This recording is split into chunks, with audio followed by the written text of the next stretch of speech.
Hello student, कैसे हैं आप लोग। आशा करते हैं आप सभी लोग अच्छे होंगे। और जैसा कि आप लोग जानते हैं कि हमारा पिछला टॉपिक जो था वो गोली कोष में उपस्थित आवेश के कारण विद्युत क्षेत्र हमने निकाला था, गाउस प्रमेय का उपयोग किया था। इस तरह से हमारा ये सभी इंपॉर्टेंट टॉपिक हमारे खत्म हो चुके हैं और आप लोगों को मालूम है कि अब हम जो है अब किसी भी चैप्टर के खत्म होने के बाद हम क्या करते हैं, हम उसके ऑब्जेक्टिव सॉल्व करते हैं, कुछ फिल इन द ब्लैंक्स रहते हैं। आज मैं इस चैप्टर से संबंधित सभी इंपॉर्टेंट जो कि आपके पेपर में आए हुए हैं या पेपर में पूछे जा सकते हैं या पेपर में पूछे गए हैं उन ऑब्जेक्टिव को करवाऊंगा, क्योंकि बच्चों की शिकायत होती है हमसे कि ऑब्जेक्टिव क्वेश्चन अगर ना कराया जाए तो हमारे क्वेश्चन गलत हो जाते हैं। तो देखिएगा, बहुत कम समय में मैं आपको बहुत जरूरी नॉलेज देने वाला हूँ और ये जो ऑब्जेक्टिव क्वेश्चन है इसको हल्के में मत लीजिएगा। बहुत आसान होता है करना, लेकिन गलती होने के चांस भी आपके उतने ही ज्यादा अधिक होते हैं। ध्यान रखिए, केवल वन लाइनर क्वेश्चन पढ़ के आप ये ना सोचें कि आपसे ऑब्जेक्टिव क्वेश्चन या बहुविकल्पी क्वेश्चन बन जाएंगे। अगर किसी भी बहुविकल्पी प्रश्न को करना है तो केवल शब्दों के फेर में आप फंस सकते हैं, ठीक है। आप इस शब्दों के फेर में ना फंसे, इसलिए आपको इस पाठ को पढ़ना, पुराने वीडियो को देखना बहुत जरूरी है। ये जो ऑब्जेक्टिव क्वेश्चन बताऊंगा मैं वो सब पुराने वीडियो से रिलेटेड होंगे या पुराने टॉपिक से रिलेटेड होंगे। तो बच्चों ध्यान से देखिएगा, बहुत सरल है लेकिन बहुत इंपॉर्टेंट है आपके लिए, ठीक है ना। मैं इसमें छुपी हुई बहुत गूढ़ बातों को बताऊंगा जो कि आपके पेपर के लिए बहुत इंपॉर्टेंट रहेगी। तो देखिए बच्चों, जो पेपर में अच्छे स्कोर करना चाहते हैं तो इनको बहुत हल्के में मत लीजिएगा। तो देखिए हम लोग चलते हैं। हमारा पहला क्वेश्चन है, देखिए हम इंपॉर्टेंट क्वेश्चन करेंगे, कुछ ही क्वेश्चन हम करवाएंगे यहाँ। तो पहला क्वेश्चन है, यदि किसी विलगित चालक से एक इलेक्ट्रॉन निकाल दिया जाए तो उस पर आवेश होगा। A number 0, B number -1.6 into 10 की power -19 coulomb, C number 1 plus का 1.6 into 10 की पावर -19 कूलम, डी नंबर इनमें से कोई नहीं, इनमें से कोई नहीं। अब देखिए बच्चों, इस सवाल में आपको थोड़ा सा बदलाव करके आपको घुमा सकता है, ठीक है। यहां आपको दो चीजें पूछी जा सकती हैं कि उस पर, यहां पर आप देखिएगा, उस पर यानी उस वस्तु पर कितना आवेश होगा। तो यदि किसी विलगित वस्तु से एक इलेक्ट्रॉन निकाल दे, मैंने आपको बताया था यदि किसी पदार्थ से इलेक्ट्रॉन निकलेगा तो उस वस्तु में पॉजिटिव चार्ज आएगा और जिसमें जाएगा उसमें नेगेटिव चार्ज आएगा, है ना। तो ये जितने इलेक्ट्रॉन, और ई की वैल्यू कितनी होती है 1.6 into 10 की पावर -19, इसमें आएगा 1.6 into 10 की पावर -19 नेगेटिव का, और इसमें आएगा 1.6 into 10 की पावर -19 प्लस का। तो बताइए इसमें आंसर ये दोनों हो सकते हैं, लेकिन इन दोनों में कौन से होंगे बताइए जल्दी से बच्चों, थोड़ा सा दिमाग लगाइए, क्योंकि इलेक्ट्रॉन इसमें निकाल दिया गया है और तो उस पर यानी वस्तु पर, यानी इस वस्तु की बात हो रही है। तो इस वस्तु में पॉजिटिव चार्ज आएगा, पॉजिटिव चार्ज में क्या होगा 1.6 इंटू, तो इसका आंसर क्या हो जाएगा, पॉजिटिव का 1.6 इंटू 10 की पावर -19 गुना। बच्चों बहुत सरल था, थोड़ा कॉन्सेप्ट बेस्ड था, ठीक है ना बच्चों, सरल था ना। तो इसको नोट कर लीजिएगा, ठीक है ना। अब नेक्स्ट क्वेश्चन देखिए, हमारा जो नेक्स्ट क्वेश्चन है वो क्वेश्चन है दूसरा नंबर। ये कहता है किसी वैद्युत द्विध्रुव के कारण विद्युत क्षेत्र, किसी वैद्युत द्रुतु के कारण विद्युत क्षेत्र। ऑप्शन देखिएगा, किसी वैद्युत द्रुतु के कारण विद्युत क्षेत्र द्रुतु के मध्य पर शून्य होता है। द्रुतु के मध्य पर क्या होता है बच्चों? शून्य होता है। दूसरा नंबर ऑप्शन है, द्रुतु के निरक्ष के प्रत्येक बिंदु पर शून्य होता है। द्रुतु के निरक्ष के प्रत्येक बिंदु पर शून्य होता है। सी नंबर है हमारा, निरक्ष के सभी बिंदुओं पर द्रुतु अक्ष के लंबवत होता है। निरक्ष के सभी बिंदुओं पर द्रुतु अक्ष के लंबवत होता है। निरक्ष के सभी बिंदुओं पर द्रुतु अक्ष के समांतर होता है। निरक्ष के सभी बिंदुओं पर द्रुतु अक्ष के समांतर होता है। देखिए, इस क्वेश्चन को समझना पड़ेगा आपको। देखिए, बहुत ध्यान से देखिए, किसी वैद्युत द्रुतु के कारण विद्युत क्षेत्र। अब देखिए, मैंने आपको वैद्युत द्रुतु के कारण निरक्षीय स्थिति भी बताया है, द्रुतु के कारण और अच्छी स्थिति भी आपको बताया है। और निरक्षीय और अच्छी स्थितियों में, दोनों में देखिए, अब समझिएगा थोड़ा सा। द्रुतु के कारण विद्युत क्षेत्र, भाई द्रुतु के मध्य पर शून्य होता है, ऐसा कहीं बताया है हमने क्या? द्रुतु के वैद्युत द्रुतु के कारण विद्युत क्षेत्र जो होता है वो द्रुतु के मध्य बिंदु पर शून्य होता है, ऐसा कहीं नहीं लिखा हुआ है और ना कि ऐसा होता है। अगला पॉइंट क्या है? द्रुतु के निरक्ष के प्रत्येक बिंदु पर शून्य होता है, तो ऐसा भी नहीं होता है। निरक्ष की स्थिति पर शून्य नहीं होता है, वैद्युत क्षेत्र को शून्य बिल्कुल नहीं होता है। निरक्ष के सभी बिंदुओं पर द्रुतु अक्ष के लंबवत होता है और निरक्ष के सभी बिंदुओं पर द्रुतु अक्ष के समांतर होता है। इन दोनों में कोई आंसर है हमारा।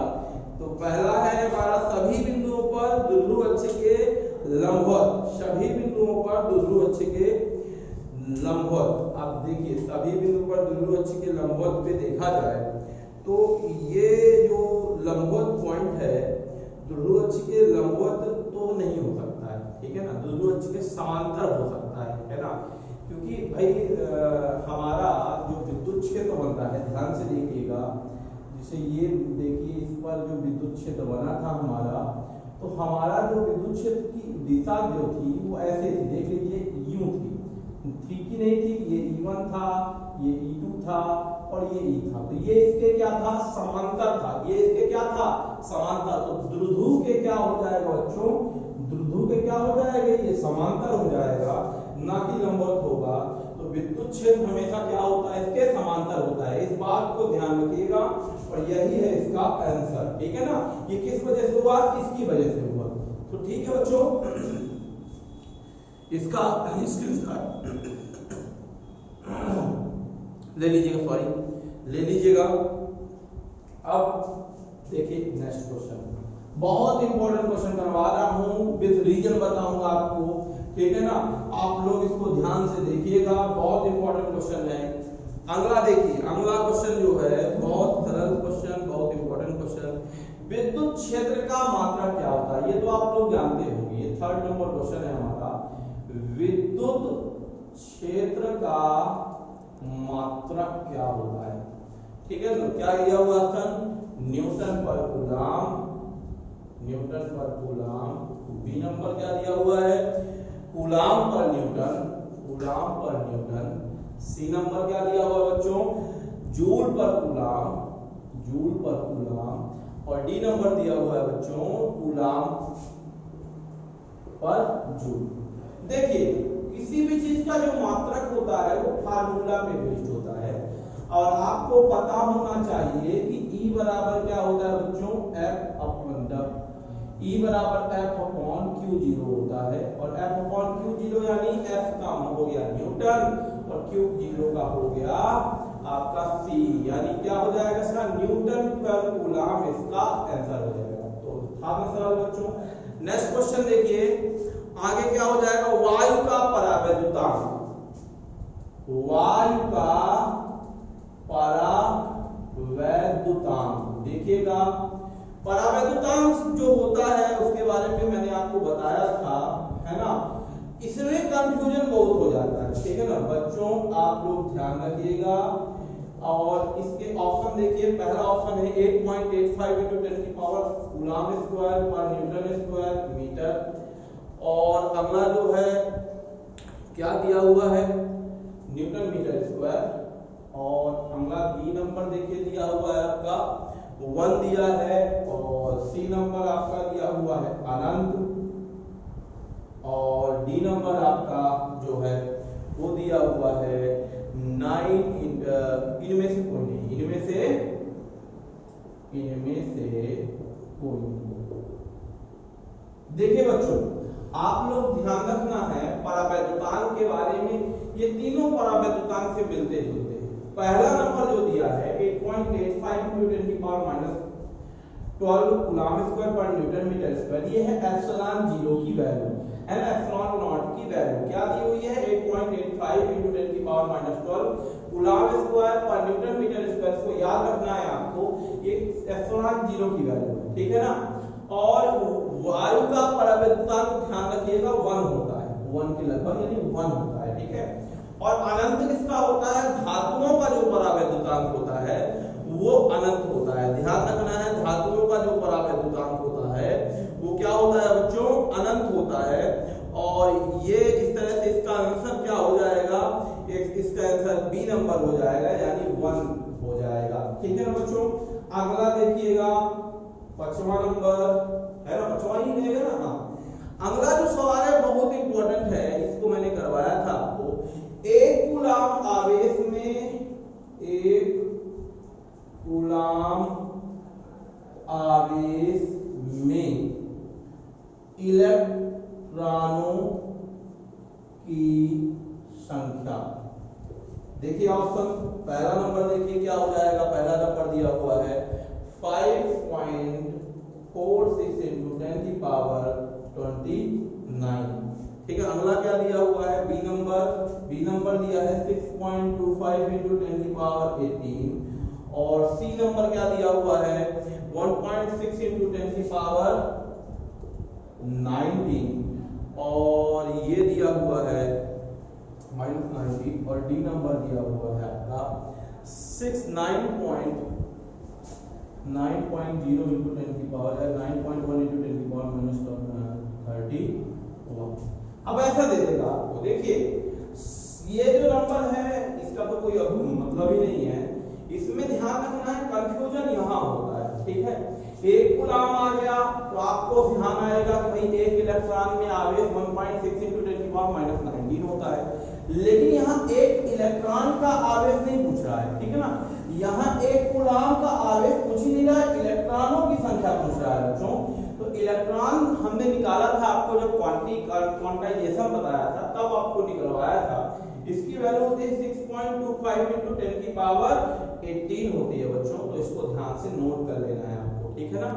इसका स्क्रीनशॉट ले लीजिएगा, आपके काम की चीजें हैं, ठीक है। अब अगली चीज देख लीजिए, नेक्स्ट क्वेश्चन जो मैं आपको बताने वाला हूं, ये पेपर में कई बार पूछा गया है, ठीक है। और ये पेपर में जब पूछा जाता है तो कंफ्यूजन भी बहुत होते हैं, ठीक है। कैसे कंफ्यूजन होता है, क्वेश्चन पहले देख लीजिए। लिखा हुआ है बिंदु आवेश Q के कारण, नेक्स्ट क्वेश्चन है बिंदु आवेश Q के कारण R दूरी पर विद्युत क्षेत्र, R दूरी पर विद्युत क्षेत्र E क्या होगा? E A number E proportional to R, B number E proportional to 1/r square और C number E proportional to 1/r और D number E proportional to R cube। ठीक है, इसको बताने से पहले इसी से रिलेटेड एक और, ये तो आया बिंदु आवेश के कारण, इसी में पूछ लेता है द्विध्रुव के कारण। किसके कारण? द्विध्रुव या वैद्युत द्विध्रुव के कारण R दूरी पर विद्युत क्षेत्र E। इसी तरह आप समझ देगा E proportional to R, B number E proportional to 1/r square, C दे देगा E proportional to 1/r और D दे देगा E proportional to 1/r cube। देखिए दोनों अलग सवाल, एक जैसे, आंसर भी एक जैसा, लेकिन इसमें आंसर किसी एक का एक ही जैसा होगा। दोनों सवाल अलग है बेटा, ठीक है ना। पहले में तो बिंदु आवेश दिया है, केवल अंतर देखिए क्या है, बिंदु आवेश, इसमें क्या है? वैद्युत द्विध्रुव। देखिए कितना माइनर अंतर है ना। देखिए इसीलिए मैं इसको करवा रहा हूं, ये बहुत पूछा जाता है क्वेश्चन में और पेपर में आप गलती करके चले जाते हैं या समझ में ही नहीं आता। इसमें समझने वाली बात ये है, आपको अगर फार्मूला पता है, आपको पता है E बराबर क्या होता है 1/4 पाई एप्सिलॉन 0, अगर निर्वात में है तो Q/r² होता है, पता है आप लोगों को। और जबकि अक्षीय और निरक्षीय स्थिति में दोनों में r³ आता है, क्या आता है? r³ है ना। यानी इसमें E प्रोपोर्शनल टू कितना आ जाएगा? r² आ जाएगा और इसमें क्या आ जाएगा?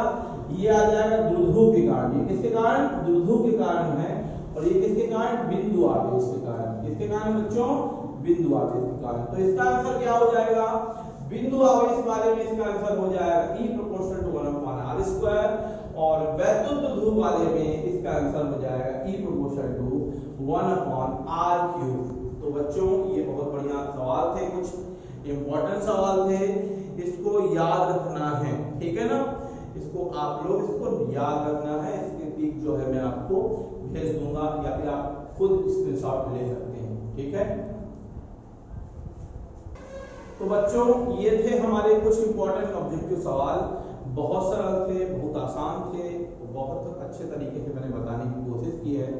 इसके अलावा कुछ फिल इन द ब्लैंक्स भी हैं, उनको मैं जनरली बता दूं। जैसे क्वेश्चन आ जाता है कि दो सजातीय आवेशों के बीच होगा खाली स्थान होगा, ऐसा क्वेश्चन आ जाता है कि दो सजातीय आवेशों के बीच खाली स्थान होगा। तो क्या होता है दो सजातीय आवेशों के बीच बच्चों? तो सजातीय आवेश यानी एक जैसे जाति के, है ना, यानी प्लस प्लस माइनस माइनस। तो प्लस प्लस क्या होते हैं? प्लस प्लस हमारे प्रतिकर्षित करते हैं, या माइनस माइनस क्या करते हैं? प्रतिकर्षित करते हैं। तो ध्यान रखिएगा दो सजातीय आवेशों के बीच प्रतिकर्षण होता है। यही क्वेश्चन घुमा देगा दो विजातीय आवेशों के बीच। तो दो विजातीय आवेशों के बीच क्या होगा बच्चों? दो विजातीय आवेशों के बीच हमेशा क्या होता है? आकर्षण होता है, ये भी याद रखना है, ठीक है। इसी से मिलता जुलता सवाल एक और है, मूल आवेश का मान कितना होता है? तो याद रखिएगा मूल आवेश का जो मान होता है वो 1.6 × 10⁻⁻19 कूलम होता है। तो बच्चों ये था हमारे कुछ सवाल, इसमें जो जितने भी इंपॉर्टेंट क्वेश्चन थे मैंने करवा दिए हैं, कुछ जो बचे हुए हैं उनको देख लीजिएगा। अगर आपको डाउट आता है तो मुझे पूछिएगा, आप इसमें कमेंट करके पूछ सकते हैं, कोशिश करिएगा मैं उसका जवाब दूंगा। तो इसको वीडियो को लाइक करिए, सब्सक्राइब करिए और सभी बच्चों तक पहुंचाइए और सभी को जानकारी दीजिए, ठीक है ना बच्चों। Good day.